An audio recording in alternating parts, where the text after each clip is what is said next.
रामचन्द्र पौडेलको यो सभारीले निकै फरक तुल्याउँदै आजदेखि गर्ने भनिएको नेपाल बन्द उन्मुक्ति पार्टीले गर्यो फिर्ता आखिर के छ त कारण यसबारे सम्पूर्ण जानकारी। महेश बस्नेतको टिप्पणी बालेन्द्र शाहको लौरेले टाउकोमा हानिसक्यो, घन्टी त्योभन्दा डेन्जर हुँदैछ। टोपबहादुर रायमाझीको क्षेत्रमा काङ्ग्रेसको नारा मान्छे बेच्न पाइँदैन, यस्ता सांसद चाहिँदैन।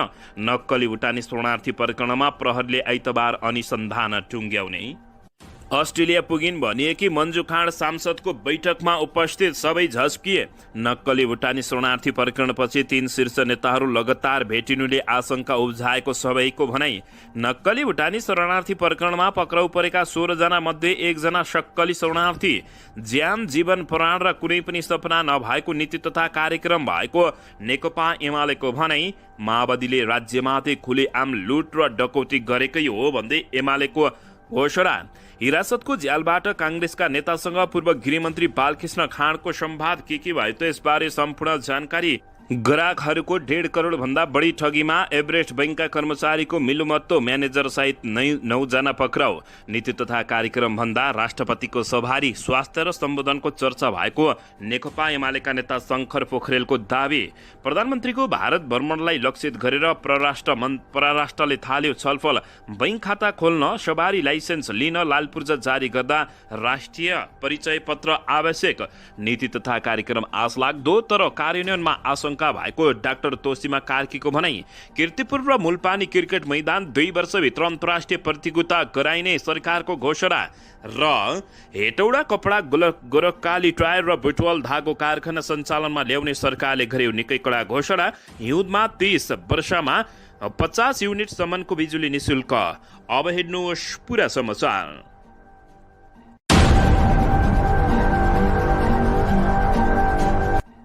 दर्शक महानुभावहरू नमस्कार। नेपाली न्युज टिभीको न्युज बुलेटिन खबरमा यहाँहरूलाई हार्दिक स्वागत छ। सदाझै आज पनि तपाईहरूमाझ देश तथा विदेशका महत्त्वपूर्ण समाचार अपडेटका साथ उपस्थित भइसकेका छौँ।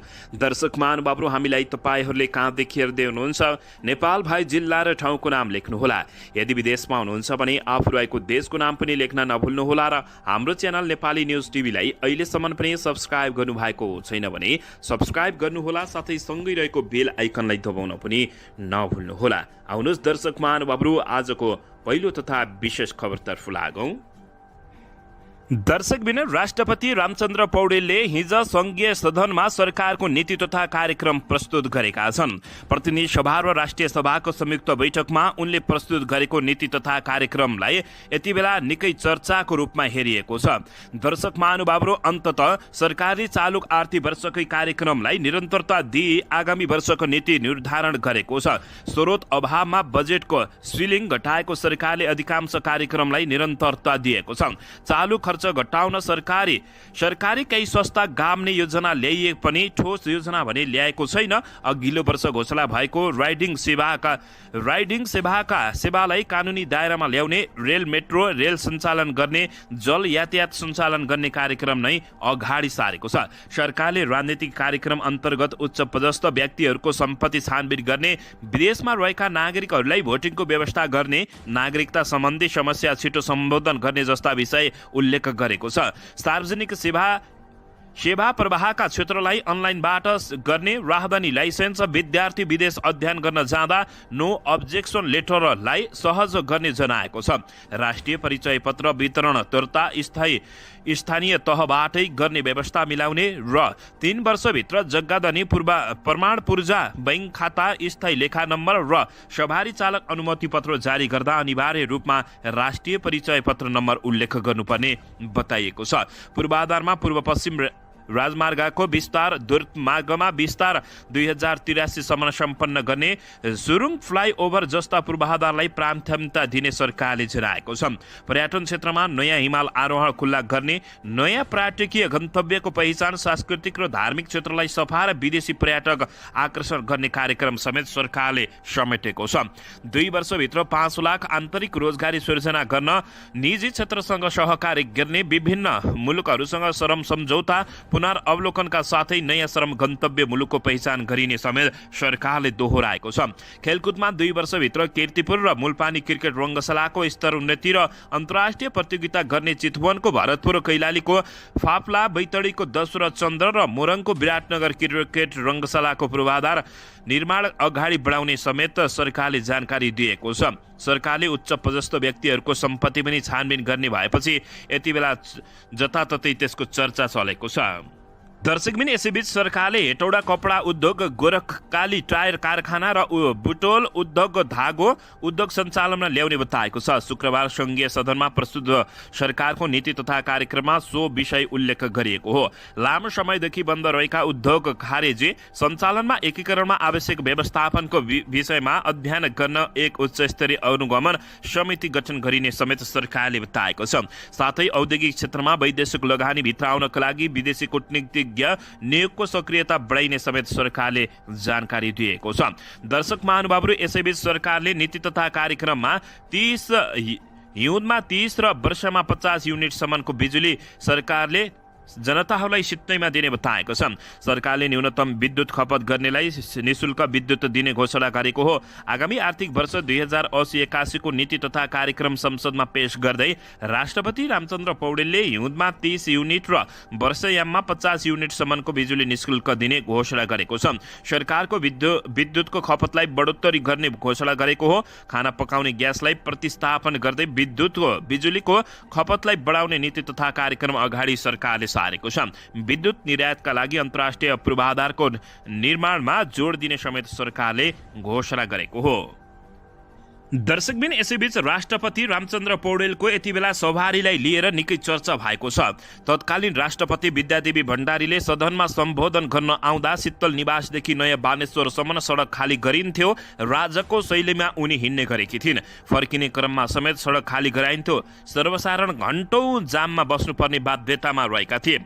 28 माघ 2079 राष्ट्रपति भण्डारीले प्रतिनिधि सभा र राष्ट्रिय सभा संयुक्तलाई सम्बोधन गर्न आउँदा त सडकमा हिँडेको भन्दै वीर अस्पतालका डाक्टरले समेत प्रहरीको कुटाई खाएका थिए। त्यो ज्यादतीको सर्वत्र विरोध भएको थियो। राष्ट्रपतिका हरेक सवारीमा सडक खाली गराउने अभ्यासको नतिजाको रूपमा नागरिकहरूले शास्ति बेहोर्दै आएका थिए। शास्ति भोग्दा भोग्दै आजित जनताले गणतन्त्रकै विरोध गर्न थालेका थिए। गणतन्त्रको स्थापनापछि पनि राजतन्त्रकालीन अभ्यास निरन्तरता दिएको भन्दै राष्ट्रपति विद्यादेवी भण्डारी र नेकपा एमालेको चरको आलोचना समेत भएको थियो। तर नयाँ राष्ट्रपति चयन भएसँगै राष्ट्रपति रामचन्द्र पौडेलले टडक भडक पूर्व सवारीको परम्परा बदलेका छन्। राष्ट्रपति चुनिएको भोलिपल्टै पशुपतिनाथ मन्दिरमा पूजा गर्न जाँदा बाटो खाली गराए पनि त्यसपछि उनको सवारी सामान्य हुँदै गएको छ। हिजो शुक्रबार सरकारको नीति तथा कार्यक्रम प्रस्तुत गर्न राष्ट्रपति रामचन्द्र पौडेल सांसद भवन जाँदा पनि पुरै सडक खाली भएन। सामान्य औपचारिकताका लागि मात्रै सांसद भवनको गेटमा मात्र कर्केडको व्यवस्था गरिएको थियो। दर्शकबिन, राष्ट्रपति रामचन्द्र पौडेल शुक्रबार सरकारको नीति तथा कार्यक्रम प्रस्तुत गर्नका लागि सरकारी निवास शीतल निवासदेखि संघीय संसद भवनसम्म पुगेका थिए। बिना तामझाम भने उनको चरको निकै प्रशंसा समेत भएको छ।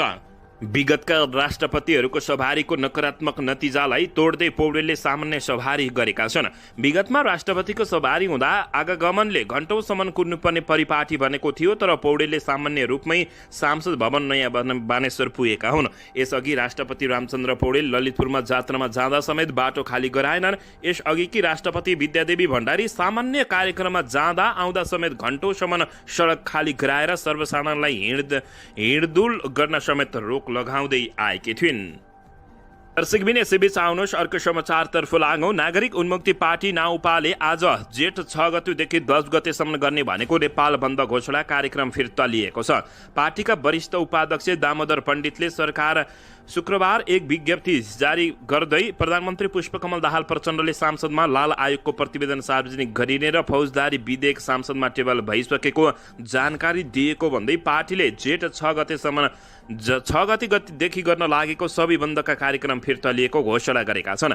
विज्ञप्तिमा भनेको छ, सरकारको पक्षबाट सम्माननीय प्रधानमन्त्रीज्यूले सदनमै लाल आयोग प्रतिवेदन सार्वजनिक गरिने गरी फौजदारी विधेयक सांसदमा टेबल भइसकेको लगायत अन्य राजबन्दीको बिहाई कानुन संशोधन गरेर भए पनि निकाल्ने प्रतिबद्धता संसदमै जाहेर गर्नुभएको हुँदा सरकारको पक्षसँग भएको सम्झौता सकारात्मक भएको महसुस नागरिक उन्मुक्ति पार्टीलाई भएकाले प्रेस विज्ञप्तिमा आह्वान गरिएको नेपाल बन्द कार्यक्रम अर्को सूचना नआउँदासम्म स्थगित गरिएको बताइएको छ।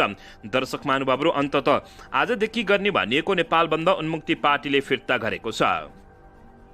दर्शकबिन, यसैबीच यता महेश बस्नेतले निकै कडा टिप्पणी गरेका छन्। नेकपा एमालेका नेता महेश बस्नेतले बालेनको लौरो भन्दा घण्टी डेन्जर भएको टिप्पणी गरेका हुन्। नेपाल राष्ट्रिय भूतपूर्व सैनिक तथा प्रहरी संगठन मध्यपुर थिमी नगर कमिटिको कार्यक्रमलाई सम्बोधन गर्दै उनले एमाले मात्रै जनताको काम गर्न सक्ने बताएका हुन्। एमाले सधैँ जनताको पक्षमा रहेको उल्लेख गर्दै पार्टी कमिटीहरूलाई पनि सेवामा समर्पित हुन आग्रह गरेका छन्। यहाँ बा आमाहरू मात्रै भेला हुनुहुन्छ, अब छोराछोरीलाई पनि ल्याउनु पर्छ। छोराछोरी कहिलेकाहीँ घण्टी बजाउने, कहिलेकाहीँ लौरो ठोक्ने, त्यही लौरो आएर बस्ती भत्काउने, त्यही घण्टी आएर टाउकोमा हान्छ, बस्नेतले भनेका छन्। अहिले घण्टी भन्नुहुन्छ, हेर्नुहोला लौरोभन्दा घण्टी डेन्जर हुन्छ।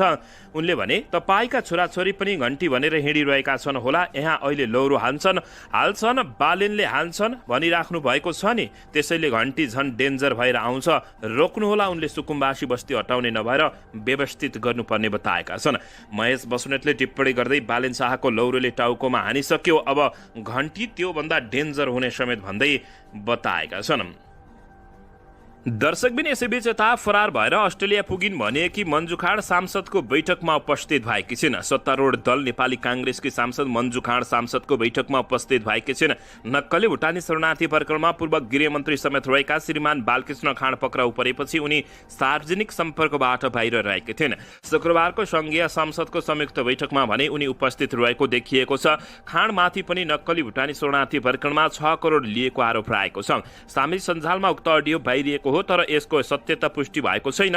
यसअघि उनी अस्ट्रेलिया पुगेको समाचार सार्वजनिक भएको थियो, त्यो समाचार भने असत्य भएको जानकारी प्राप्त भएको छ। दर्शक महानुभावहरू, अस्ट्रेलिया पुगिन् भनिएकी अन्ततः मन्जु खाँड सांसदको बैठकमा उपस्थित भएपछि यति बेला सबै दङ्ग परेका छन्। दर्शकबिन, यता नक्कली शरणार्थी प्रकरणमा पक्राउ परेका 16 जना मध्ये 1 जना सक्कली शरणार्थी पक्राउ परेका छन्। प्रहरीले नक्कली भुटानी शरणार्थी प्रकरणमा मुछिएका आशंकित आरोपीको संख्या 16 पुगेको छ। बिहिबार दिउँसो नेपाल हज समितिका अध्यक्ष शमशेर मिया र बेलुकी भुटानी शरणार्थीका नेता टेकनाथ रिजाल पक्राउ परेका थिए। रिजाल र मिया पक्राउ परेसँगै यो प्रकरणमा प्रहरीले 16 जनालाई नियन्त्रणमा लिएर आवश्यक अनुसन्धान गरिरहेको छ। जिल्ला प्रहरी परिसर काठमाडौँका प्रहरी प्रमुख एसएसपी दानबहादुर कार्कीले पक्राउ गरेका रिजालमाथि थप अनुसन्धान गर्न अदालतबाट 2 दिनको म्याद लिएर कारबाही प्रक्रिया अगाडि बढाइरहेको जानकारी दिएको छ। नक्कली शरणार्थी प्रकरणमा प्रहरीले यसअघि एमालेबाट निलम्बित सचिव टोपबहादुर रायमाझी र नेपाली काङ्ग्रेसका नेता बालकृष्ण खाँड, आङटाबा शेर्पा सहित 14 जनालाई पक्राउ गरी अनुसन्धान गरिरहेको हो। नेपाली नागरिकलाई नक्कली भुटानी शरणार्थी बनाउने धान्यमा संलग्न रहेको आरोपमा प्रहरीले सरकारका सचिव टेकनारायण पाण्डे, तत्कालीन गृहमन्त्री रामबहादुर थापा, बादलका सुरक्षा सल्लाहकार इन्द्रजित राई लगायत शीर्ष कर्मचारीहरूलाई समेत पक्राउ गरेको छ। दर्शक महानुभावहरू, केशव दुलाल, टङ्क सानु भण्डारी लगायतका शीर्ष नेताहरूका आसेपासे रहेका छन्। नक्कली शरणार्थी प्रकरणमा पक्राउ परेका 16 जना मध्ये 1 जना सक्कली शरणार्थी रहेको जानकारी प्राप्त भएको छ। नक्कली शरणार्थी प्रकरणमा सक्कली शरणार्थी रिजाल पक्राउ परेपछि धान्नमा संलग्न आशंकितको संख्या 16 पुगेको छ। दर्शकबिन, यसैबीच यता ज्यान, जीवन, प्राण र कुनै सपना नभएको नीति तथा कार्यक्रम भएको नेकपा एमाले आरोप लगाएको छ। नेकपा एमाले नीति तथा कार्यक्रम कुनै सपना नभएको टिप्पणी गरेको छ। शुक्रबार सांसद भवनबाट बाहिरिने क्रममा नेकपा एमालेका सांसद योगेश कुमार भट्टराईले नीति तथा कार्यक्रम ज्यान भएको तर प्राण नभएको भन्दै कटाक्ष गरेका छन्। नीति तथा कार्यक्रम ज्यान भएको, जीवन नभएको, प्राण नभएको, यसमा कुनै सपना छैन, जोश छैन, जागर छैन, भट्टराईले बताएका हुन्।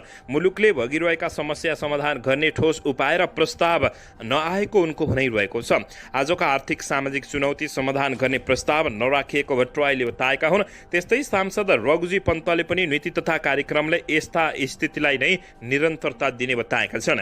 यो नीति तथा कार्यक्रमले जे जस्तो यथास्थिति छ त्यसलाई निरन्तरता दिन्छ, यथास्थिति तोडेर मुलुकलाई नयाँ गन्तव्य देखाएको छैन, पन्तको भनाइरहेको छ।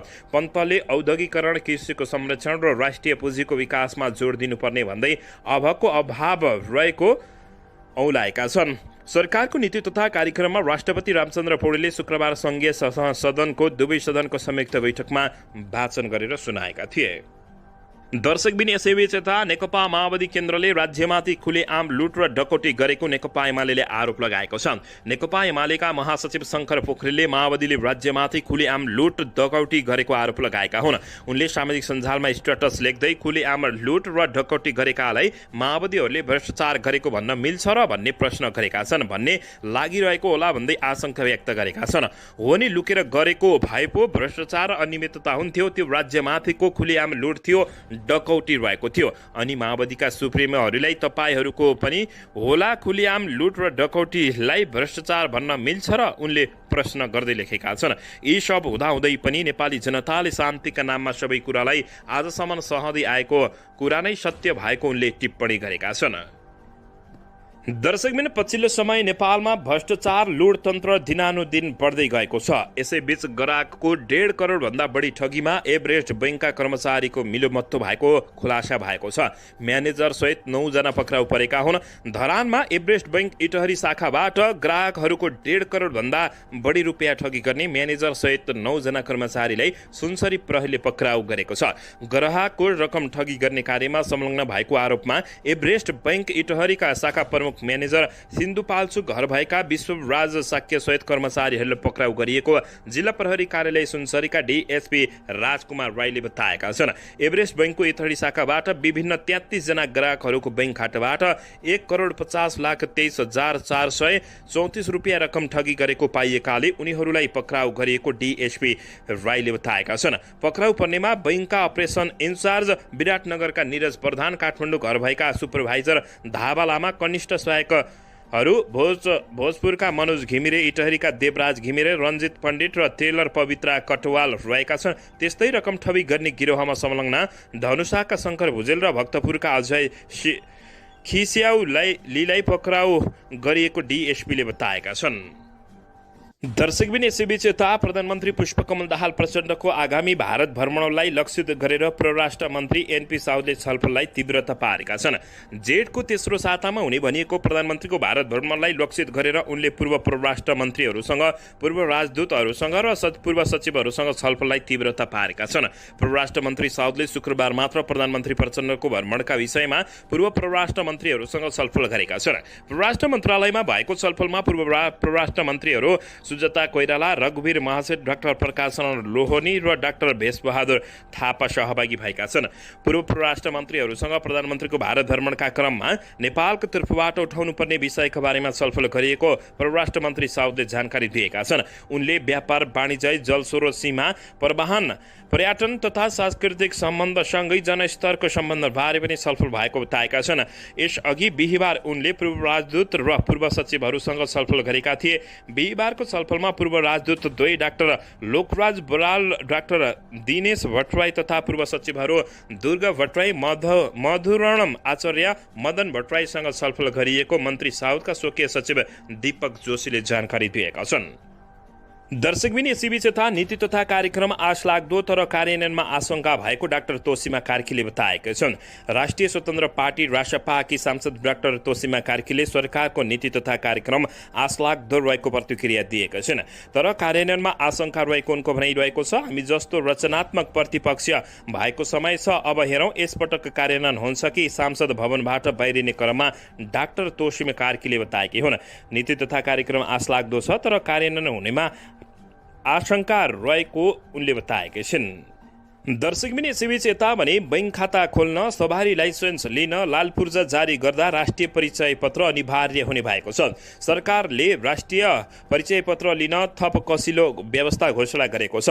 शुक्रबार संघीय सदनको संयुक्त बैठकमा आगामी आर्थिक वर्ष 2080-81 को सरकारको नीति तथा कार्यक्रम प्रस्तुत गर्दै राष्ट्रपति रामचन्द्र पौडेलले यस्तो घोषणा गरेका हुन्। नीति तथा कार्यक्रममा बैंक खाता खोल्न, सवारी लाइसेन्स लिन लाल पूर्जा जारी गर्दा र स्थानीय लेखा नम्बर लिँदा अनिवार्य रूपमा राष्ट्रिय परिचय पत्र नम्बर चाहिने व्यवस्था गरेको हो। यो कार्य आगामी 3 वर्षभित्र लागू हुने नीति तथा कार्यक्रममा बताइएको छ। नागरिकहरूको जैविक विवरण एक पटक मात्रै लिने पनि सरकारले बताएको छ। दर्शकबिन यसैबीच यता टोपबहादुर रायमाझीको क्षेत्रमा काङ्ग्रेसले नारा लगाउँदै मान्छे बेच्नै पाइँदैन, यस्ता सांसद चाहिँदैन भनेका छन्। नक्कली भुटानी शरणार्थी प्रकरणमा अर्घाखाँचीका सांसद टोपबहादुर रायमाझीको नाम मुछिएपछि नेपाली काङ्ग्रेसका भातृ संस्थाहरूले विरोध जनाएका छन्।